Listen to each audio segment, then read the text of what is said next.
You're watching Global News Morning on Global Kingston.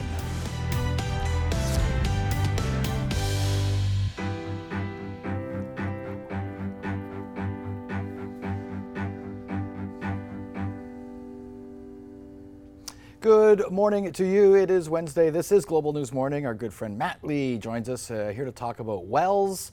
Maybe if you're looking to buy some property, a rural property or even cottage, this is how they get their water. That's right. There's additional things that we'll talk about as well in regards to different ways for places, maybe on the water to get drinking water. But these are the two main. I mean, we're looking at dug wells and drilled wells, and what you need. For quantity, for a mortgage, you need 3.5 gallons per minute. So you need somebody to test the well to make sure that there's enough water there, that the mortgage company is going to insure it or allow you to have the mortgage. And then basically we'll look at each step.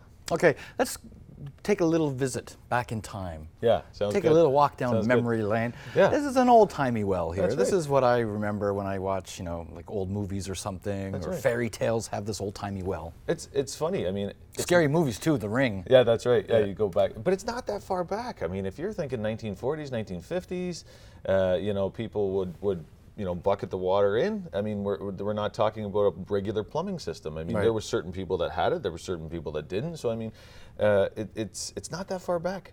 So, Well, how far deep would that well have been, do you think?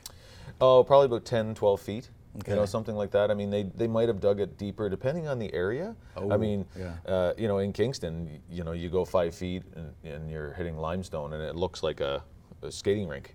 So I mean, for them to blast out at that time, would have been a lot tougher to pickaxe that out. Speaking of old-timey, this reminds Yeah. me of Wizard of Oz for some reason. I just imagine an old farm And, somewhere. and we see some of these on farms still nowadays where they use it for their gardens. I mean, it's any place that has sold off the land and they've kept, say, 3 or 4 acres, and I'm just using that as an example. Sometimes they have a pump well in the back, just for decoration, but maybe it still works. So I mean, we do see some of these, but that was the way it was. I mean, you'd bring the water in, and that's what you would use.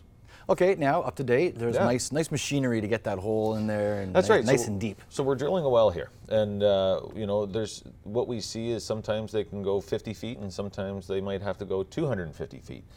And what we run into is basically the top. You have this clay, and then you go down into a lower level, and then you get into an actual aquifer area where there's like a well screening, and you're going to see this line of water that's kind of running between the rock itself.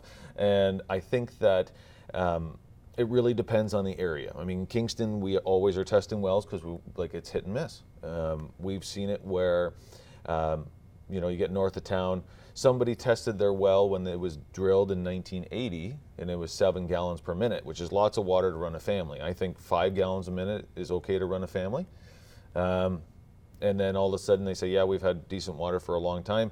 Maybe there's only 2 people left in the house, and you go to test it today, and it tests out at 2.5 gallons a minute. Not all of them are like that, but sometimes they do.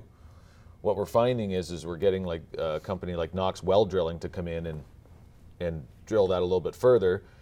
Maybe the water table's dropped. Maybe it's just the way it is. That can happen. And maybe it gets dirty. So they open up that vein again, and it works. So, Wow. Yeah, there's lots to it. And I mean, I grew up on a farm. I grew up on a well. I know these things. So it's something that if you don't have water, you have to really question what's the property worth. Something to think about if you're looking for property in the rural areas, or even a cottage. Right. A lot of cottages are the wells. nice thing about cottages is that you can actually put a line into the water, and if you're going to be living there 3 seasons of the year, you can dig it underneath the ground and have it pop out so that you have this foot valve out in the water.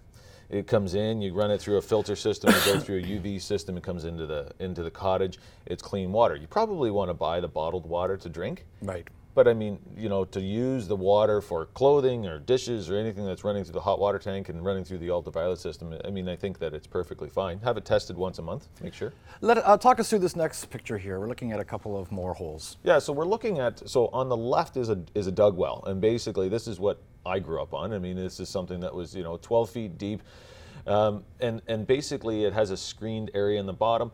Old school ones were basically just kind of rock that were built up around, kind of a mud clay style, and then they'd have this tile going up from halfway up all the way to the surface, and that's actually a concrete tile. The lower part is basically being spring fed. If you're in a dug well situation, if you run into an area where they can't get water through a drilled well nowadays, what they would do is they would take field stone, and they would dump it into a large area. And when I say a large area, I mean probably 20 or 30 by, its circumference area for feet wise.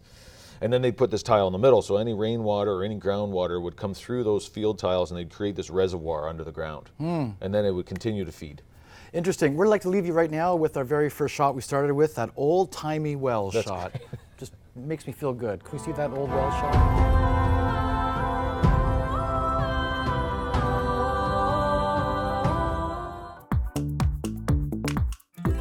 Real estate tips brought to you by Matt Lee of Royal LePage.